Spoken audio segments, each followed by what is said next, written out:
Muy buenas tardes. La verdad es que cuando el día lunes, fue un poquito más de 48 horas, Fernando Silva me pidió que si pudiera hacer un comentario en la presentación de este libro, mi tendencia instantánea fue tratar de sacar la agenda para ver si me lo permitía la agenda. Y la verdad es que en nuestra loca vida partidaria, parlamentaria, nunca hay tiempo para las cosas importantes. Y esta es muy importante, ¿no? Y además yo me dije, bueno, no le puedo decir que no a Arturo Alessandri Palma, tampoco a Fernando Silva. Por lo tanto, para mí es verdaderamente un honor, un privilegio tener esta oportunidad de, a propósito de este libro, a propósito de este tremendo personaje, hacer algunas reflexiones sobre la vida nacional y sobre la política.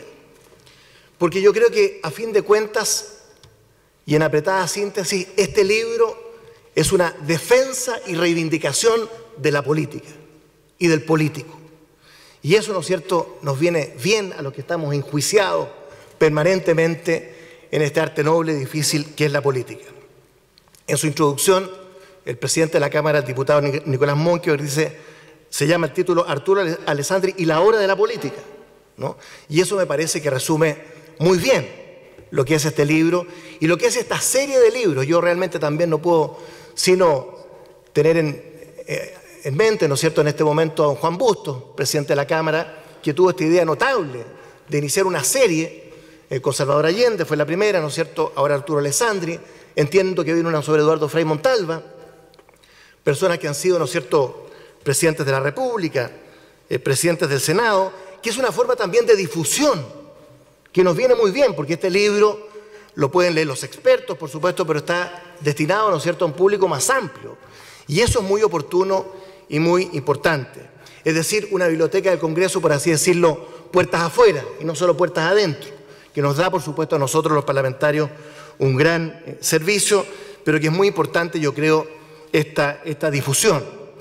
Bueno, el personaje es notable, por cierto, que llenó, ¿no es cierto?, la primera mitad del siglo XX. Mi primera aproximación a él, a su pensamiento, fue ese libro realmente tan interesante del año 79, editado por Claudio Rego Vicuña, ¿no es cierto?, 7 ensayos sobre Arturo Alessandri Palma, que está muy citado, por cierto, en el libro, con un grupo de historiadores jóvenes muy notables, estudiantes de historia, de hecho, en ese momento, en esa serie de la editorial Aconcagua, que era una serie muy histórica, muy basada en las raíces históricas de nuestro país. Y al ver, ¿no es cierto?, este audio notable, este registro histórico que acabamos de ver, nada menos que del año 1920, uno se da cuenta, bueno, la entidad, la envergadura del personaje, ¿no? La defensa del liberalismo, así con todas sus letras, el liberalismo chileno, dice, el sentimiento liberal. Y el liberalismo era en 1920, sobre todo para él, y quienes como él pensaban, una idea moderna, una idea de progreso, una idea reformista, ¿no?, que de alguna manera subvertía, modificaba o aspiraba a modificar y subvertir el statu quo. Por ejemplo, la referencia al rol de la mujer, estamos hablando de 1920. Bueno, quiero ser una amenaza para los espíritus reaccionarios.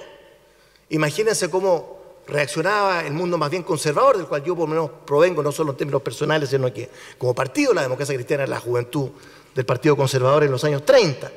Y que era, por supuesto, una respuesta a ese prohombre del llamado periodo parlamentario, ya haré un comentario sobre eso.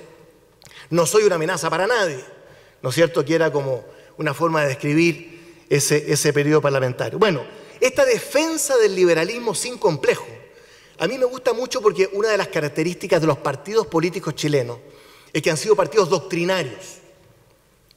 Algunos más pragmáticos, otros menos pragmáticos, pero básicamente doctrinarios. Y a mí me gustan los partidos doctrinarios, ¿no? Y yo creo que es muy notable como esto queda reflejado en ese audio. Bueno, la foto, ¿no es cierto?, de la tapa no puede ser más elocuente. El orador de masas, el tribuno, hablando desde el balcón.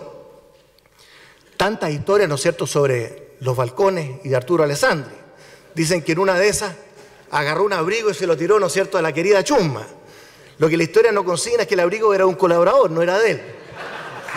Pero bueno, y la verdad es que la foto no es desde el Palacio de la Moneda, sino que es desde su retorno del exilio en marzo de 1925, ¿no?, donde desde el balcón tiene un encuentro con la gente que ya presagiaba su retorno para cumplir la tarea interrumpida, especialmente respecto de la Constitución de 1925, que obviamente es una de sus obras imperecederas y más destacables del periodo.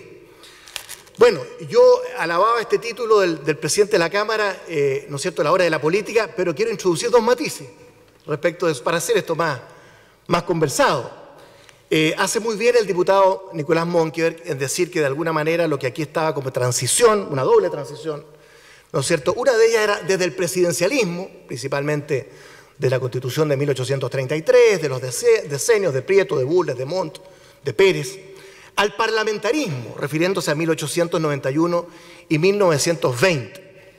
Bueno, cuidado con esto de llamar parlamentarismo a lo que nunca fue parlamentarismo. Chile nunca ha tenido en su historia una forma de gobierno parlamentaria, nunca, ¿no? Los cuatro grandes elementos de un régimen presidencial son: uno, la elección directa del presidente de la República, aunque estaba el tema del colegio electoral, pero era elección directa del presidente de la República; dos, que el jefe de Estado es a la vez el jefe de gobierno. Esa fue la condición de todos los presidentes de la República en el llamado periodo parlamentario. Tres, ¿no es cierto?, que era elegido por un periodo fijo, que es propio del presidencialismo, no del parlamentarismo. Y cuatro, que tampoco tenía facultad para disolver el Parlamento. O sea, bajo ningún respecto y parámetro eso fue una forma de gobierno parlamentaria.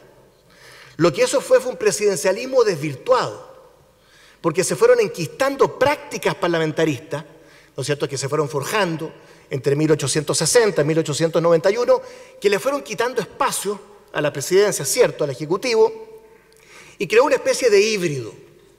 Y lo peor son los híbridos. Fue un presidencialismo desvirtuado. Eso es lo que tuvimos entre 1891 y 1920. No fue un periodo parlamentario, no fue una forma de gobierno parlamentaria. De hecho, yo creo que hay historiadores que han hecho un tremendo esfuerzo, Julio Geyse, pienso René Millar, en destacar las virtudes del llamado periodo parlamentario. Por ejemplo, la estabilidad política, la regularidad, ¿no es cierto?, en la entrega del poder, con apego a la ley. Claro, Alberto Edwards dice que esto fue la paz veneciana, ¿no es cierto?, con una especie de clase adormecida, ¿no?, la aristocracia gobernante en este régimen oligárquico que ignoró, ¿no?, que tuvo oídos sordos para el estallido de la cuestión social, que por supuesto es lo que recorre todo este periodo. Entonces hay un matiz con esta transición que tiene razón el diputado Monkeberg, del presidencialismo al parlamentarismo, pero cuidado cuando hablamos del parlamentarismo. En Chile nos hemos alimentado del mito del presidencialismo, no sometido a revisión crítica, el mito del presidencialismo. Todos los países tenemos mitos, y la idea de que el parlamentarismo habría fracasado. Eso uno lo advierte en los manuales de historia de Chile, y mal puede haber fracasado algo que nunca se ha intentado. Bueno, otro día haré la defensa del parlamentarismo. Yo soy minoría en esta materia en Chile, pero quiero reivindicar que si hay algo que no hubo en ese periodo, fue una forma de gobierno parlamentaria. Y la segunda transición que señala el diputado Monkeberg en su introducción es esta del catolicismo a la secularización. Cierto, de hecho la separación, ¿no es cierto?, entre la Iglesia y el Estado es uno de los aspectos centrales de esta Constitución del 25, que fue muy fluida porque ya había sido negociada, en el mejor sentido de la palabra, nada menos que en el Vaticano y con el Papa. Pero secularización, separación, Iglesia y el Estado no debe llevarnos a desconocer la fuerte impronta que mantuvo el catolicismo en el mundo político. Por supuesto, era un mundo más secular, con separación de la Iglesia y el Estado, con libertad religiosa, más tarde también del protestantismo, especialmente en nuestra historia más reciente, y sobre todo la impronta de un republicanismo cristiano, que lo relata muy bien por ahí Sol Serrano en un libro muy interesante sobre este tema de la fe y la política, que siempre estuvo muy presente. Bueno, algunos venimos de esa tradición, incluido mi partido, la Democracia Cristiana. Entonces, yo creo que tiene, sin embargo, toda la razón el diputado Monkeberg al decir Arturo Alessandri, la hora de la política. Esto es una reivindicación de la política con mayúscula, del rol del político, del hombre de partido, ¿no?, del partido. Lo que hay en Chile como una constante histórica es una democracia de partidos, como debe ser una democracia auténticamente representativa, una democracia de instituciones, como la llamo en un libro que publiqué hace 2 o 3 años sobre la democracia en América Latina. Y creo que la Constitución de 1925 justamente, ¿no es cierto?, es como la prueba más clara de esa democracia de instituciones. Y esa es la historia de Chile. Esa es la línea que recorre la historia de Chile, especialmente desde el siglo XIX, particularmente el siglo XIX, pero también, ¿no es cierto?, el siglo XX. Chile se caracteriza ¿no?, en el concierto de América Latina, y esto no es mito, por la temprana constitución del Estado y de las instituciones. Bueno, entonces yo tiendo a oponer democracia de partidos, democracia de instituciones, democracia representativa, con democracia de caudillos. Ahora, Alessandri también fue caudillo, pero fue un caudillo que desde los partidos, desde el Partido Liberal, desde una doctrina liberal, ¿no?, que no renegó, al contrario, afirmó el valor, ¿no es cierto?, de los partidos y del Parlamento. Entonces, mi enemigo en América Latina es el caudillismo, ¿no?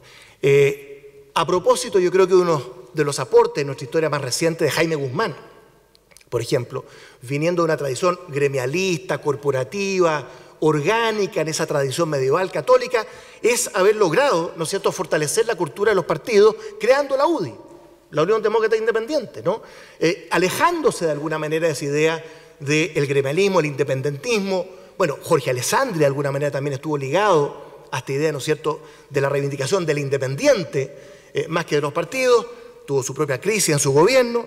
Bueno, pero para los que creemos en la democracia de partidos, en la democracia de instituciones, ciertamente este es un aspecto digno de relevar. Entonces, habiendo matizado esas transiciones, esta doble transición supuestamente al parlamentarismo, no fue tan así, y a la secularización fue así, pero hay que matizarlo, ¿cuál es la verdadera transición? Yo creo que vivimos y que vive Chile su sistema político en los años 20 y en los años 30 y un poco antes también. Es la transición de lo que Tomás Mulián, a mi juicio, una de las mejores historias políticas del siglo XX, es la de Tomás Mulián, lo que llama la transición desde el estado de compromiso oligárquico al estado de compromiso mesocrático, ¿no? Y esa es la transición que estamos viendo entre el año 20 y el 32. Nótese que en las dos denominaciones hay un elemento de continuidad, que es la idea del estado de compromiso, el estado hecho sobre la base de la negociación. ¿Dónde? En el Parlamento, en esta sala, ¿no?, la gran arena de la política chilena, el Parlamento y los partidos políticos. Y así se forjó la democracia republicana chilena, con todas sus contradicciones y con todas sus imperfecciones, en que el rol del centro dentro de su estado de compromiso, primero fue el centro liberal, después fue el centro radical, después fue el centro demócrata cristiano, aunque un centro de distinto tipo. Hay un libro de Tim Scully fascinante sobre el rol del centro político en toda esa evolución, desde el estado de compromiso oligárquico al estado de compromiso mesocrático. Entonces, ¿qué es lo que hay aquí cuando irrumpe Arturo Alessandri? ¿Qué es lo que hay entre 1920 y 32? Hay un interregno caudillista, militarista, ¿no?, pero que de alguna manera trata de reencauzar el sistema político chileno por la vía, eso pasa también, por la vía de las instituciones. Bueno, y los tres grandes caudillos, ¿no es cierto?, de esa época son Arturo Alessandri, Carlos Ibáñez y Marmaduke Grove, ¿no es cierto?, la efímera República Socialista del 4 al 16 de junio de 1932 también tiene mucho que ver con esta irrupción caudillista, militarista, en el caso de Ibáñez y Grove, pero muy sui generis, porque, insisto, al final de lo que se trata es de recoger el tema social, pero reencauzarlo políticamente. De hecho, paradójicamente, ¿no es cierto?, los tres caudillos terminan siendo funcionales a los partidos y las instituciones. Arturo Alessandri desde el Partido Liberal, la Constitución del 25, sus dos gobiernos, ¿no es cierto? Carlos Ibáñez, mal que mal, termina en su segundo periodo democrático con el Partido Agrario Laborista, con todas sus complejidades de la década de 50. Bueno, y Marmaduke Grove funda en abril de 1933 el Partido Socialista, ¿no?, junto con Oscar Schnake, Eugenio González y otros. Por lo tanto, es muy interesante ver este elemento, yo creo, de continuidad en la historia de Chile. Y la política en torno al tema social fue forjada ¿desde dónde? Desde el norte. Esto tiene mucha geografía. A lo mejor faltó un capítulo aquí más volcado al tema de la geografía. Bueno, Arturo Alessandri, por cierto, ¿no es cierto?, el León de Tarapacá, 1915 al 20, su fase de ascenso, de irrupción en la escena política, ¿no es cierto?, con personalidad propia. Salvador Allende, ¿no es cierto?, senador por la circunscripción de Tarapacá y Antofagasta. Radomiro Tomic, senador por Antofagasta, que asumió en una elección complementaria cuando se inhabilitó, ¿no es cierto?, a Pablo Neruda. Eduardo Frei Montalva, Atacama y Copiapó, el año 49 elegido senador. Y para qué decir el Partido Radical, ¿no?, el partido de los Galles y los Mata, ¿no es cierto?, Copiapó, Atacama, que a propósito va a cumplir el próximo año 150 años de existencia. el Partido Radical.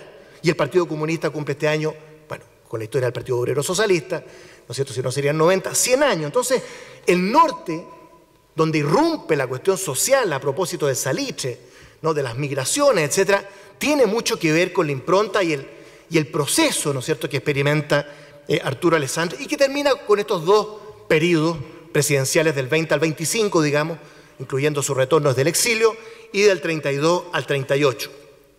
La elección del 20 fue clave, fue dramática, ¿no es cierto?, porque fue casi un empate. Con Barros Borgoño se recurre, ¿no es cierto?, a este Tribunal de Honor y gana por un voto Arturo Alessandri, 177 contra 176 votos. Ojo, no se ha relevado suficientemente, ni en este ni en otros escritos, el rol del ejército. El ejército fue muy importante en hacer ver su opinión de respetar la voluntad popular, ¿no es cierto?, producto de este Tribunal de Honor. Al igual que en el año 38, cuando gana Pedro Aguirre Cerda, ¿no es cierto?, a Gustavo Ross por 4.000 votos, 3.000 votos, fue una llegada muy estrecha.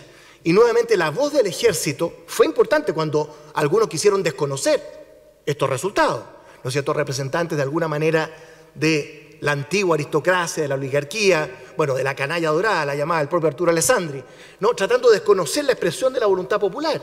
Arturo Alessandri, en 1920, punto de inflexión, Pedro Aguirre Cerda, ¿para qué decir? Para muchos el anticristo en ese momento, el 38, ¿no? Y el ejército da una voz respaldando la expresión de la voluntad popular. Y eso es algo que se mantendrá por lo menos hasta René Schneider y Carlos Prats. Hay una digresión sobre el tema del ejército. Bueno, toda esta generación del cielito lindo, de la fecha del año 20, desde distintas vertientes, ¿no es cierto?, que irrumpe con esta tremenda promesa, este espíritu programático, este discurso del año 20, ¿no es cierto? Por lo tanto, tenemos muy fresca la voz de Arturo Alessandri y que tuvo un tremendo problema, que es el último, en el fondo es el último capítulo del viejo orden oligárquico. Eso es lo que hay en su propio gobierno. ¿Por qué? Porque mientras el pueblo votaba por Alessandri, en el Senado, en el Parlamento, ¿no es cierto?, había lo que se llama en el libro, en la página 132, para que vean que lo leí entero, un estado de empate permanente, un estado de empate permanente. No dejaron a Arturo Alessandri hacer ese programa, llevar a cabo ese programa, ¿no? Y esto tuvo un desenlace bastante dramático. En septiembre del 24, con el ruido de sable, en esta tribuna, tratando de llamar la atención sobre la clase política mientras el Parlamento se aprobaba su dieta, ¿no? ¿Y qué pasa con esa legislación social? Bueno, y ahí en 2 días, 3 días, se aprueban 5, 10, 15 piezas legislativas fundamentales relativas a esta legislación social y laboral, ¿no es cierto? Pero bueno, entonces ruido de sable, interregno caudillista, militarista, decíamos, ¿no es cierto? Y asamblea constituyente, uno menciona esta palabra hoy día, ¿no es cierto?, y lo fusilan, pero asamblea constituyente, eso es lo que pide Arturo Alessandri. La comisión asesora, la comisión consultiva, se llamaba, ¿no es cierto?, era la forma de constituir una asamblea constituyente para resolver el tema constitucional. Aquí está en el libro, muy consignado, y Arturo Alessandri era partidario de aquello. No fue necesaria la asamblea constituyente. Y la comisión consultiva hizo un tremendo trabajo, especialmente José Massa, ¿no es cierto?, que fue el gran artífice y autor de esta constitución, que es plebiscitada finalmente en agosto de 1925. Entonces, un periodo muy dramático, el primero.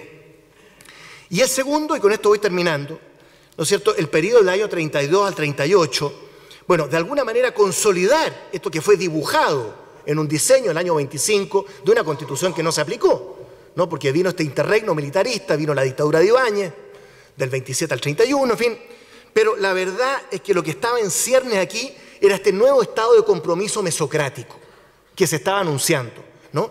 Teniendo en el centro de la cuestión, por supuesto, esta cuestión social, que obviamente fue el elemento más importante de la irrupción de Arturo Alessandri, y estos caudillos, ¿no es cierto?, que trataban de avanzar en esa dirección. Entonces, el sistema de partidos, con esto termino, experimenta un cambio radical, un giro copernicano. El sistema de partidos en Chile nace no a propósito de la cuestión social, sino que la cuestión clerical, anticlerical, ¿no es cierto?, la cuestión del sacristán en 1854, gobierno de Montt, es lo que hace que irrumpan los partidos políticos. Y el sistema de partidos se forma no solo ahí, en 1884 vienen las leyes laicas de Santa María. La cuestión clerical fue lo que marcó la irrupción de los partidos políticos, por lo tanto muy doctrinario, porque era una pugna muy doctrinaria. Bueno, eso cede, ¿no es cierto?, a esta cuestión social. Dice Alessandri, fin, comillas, los hombres de Estado de Chile tienen la obligación de saber que este siglo XX es de fermentación social, que durante él y desde hace tiempo se levanta y surge entre nosotros lo que se llama el problema obrero, cierre comillas. Ese es el tema, esa es la cuestión social, ¿no? Claro, y él tiene su propia evolución, muy interesante, porque, por ejemplo, Zorobabel Rodríguez, que es una de las principales influencias intelectuales, que era parte de esa camada notable, de esa generación del Partido Conservador, ¿no? Con Manuel Jasso Irarrázaval, con Abdón Cifuentes, bueno, los Walker Martínez, de alguna manera estaban ahí, no de alguna manera, estaban ahí, pero era ultraliberal en lo económico, ¿no? Toda la escuela, ¿no es cierto?, de José Senuil, obviamente era lo que dictaba de alguna manera esta impronta económica, la idea liberal que él defiende, ¿no es cierto?, como digo, sin complejo. Bueno, evoluciona de eso, y de Fernando Lascano, que había sido su mentor político, Errázuriz Echaurre, ¿no es cierto?, bajo el cual fue ministro, a Valentín Letelier, que es otra tradición, ¿no? Una especie de socialismo de Estado. Recordemos la gran convención radical de 1906, ¿no es cierto?, entre Valentín Letelier y Enrique Macíver. Macíver era más la tendencia liberal, Valentín Letelier más un socialismo de Estado. Pero lo que estaba ya insinuado desde su propia tesis para optar al grado de abogado sobre la habitación obrera, la masacre de la Escuela Santa María de Iquique en 1907, la influencia de Valentín Letelier, ¿no es cierto?, y de esta suerte de racionalismo, positivismo en la masonería, muy interesante, los padres franceses, influencia católica, donde estudia, después la Escuela de Derecho de la Universidad de Chile, donde empieza a recibir estas otras influencias. Entonces, una personalidad no contradictoria, en evolución. Y él tenía una visión filosófica sobre lo que era evolucionar. Bueno, nuevo sistema de partidos.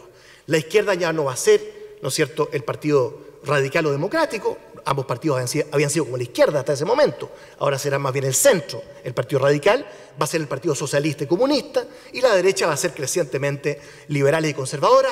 Ya no es la cuestión clerical, es la cuestión social, ¿no es cierto?, y es la estructura de clase, de las clases sociales, lo que, ¿no es cierto?, explica este nuevo sistema de partidos. Termino, 2 o 3 frases. Primero, el caudillismo en Chile no pasó de ser un interregno.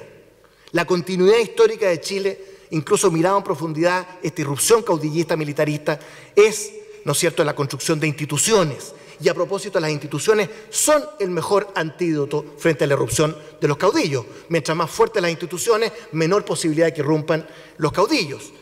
Tercero, transferencia legal y ordenada del poder, desde 1830 hasta 1973, con 2 interregnos, la cruenta guerra civil de 1891 y este que estamos revisando.